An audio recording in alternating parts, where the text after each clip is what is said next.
Tonight about what caused an overhead sign to crash onto I-77, seriously injuring two people.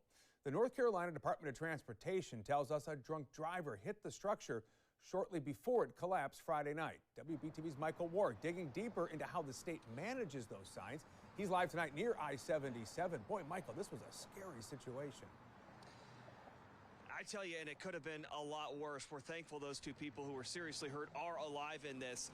Meanwhile, a spokesperson for the North Carolina DOT called it unpredictable and random, but they say it could have been prevented if someone chose not to drink and drive.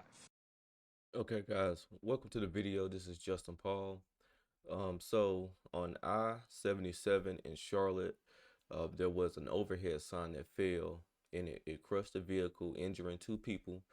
And thankfully, those two people are, they're in the hospital, but they're not deceased, and they should pull through.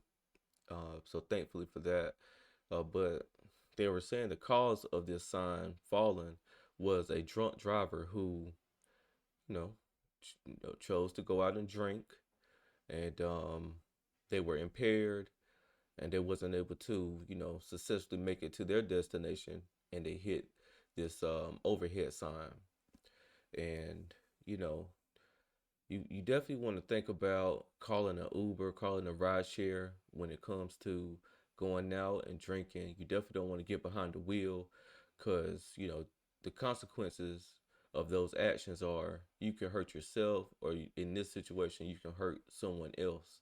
So it's just very important to take your life serious and take other people's life serious. Be considerate.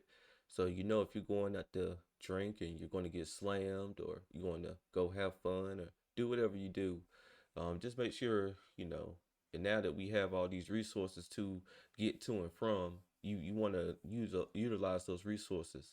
And it's just never good to go out and drink and drive. I don't recommend that for anybody. And just because you think you're okay, that doesn't necessarily mean you're okay. So this definitely could have been prevented. It's going to be interesting to see what comes of this, whether it be a civil suit. But I'm sure a lot of attorneys in NC are going to find out who these individuals are who were injured, and be contacting them and trying to of course get them to pursue legal action. And I'm sure them themselves, they're going to want to pursue some legal action.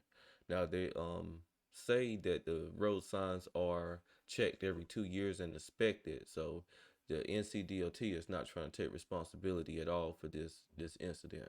I'm gonna let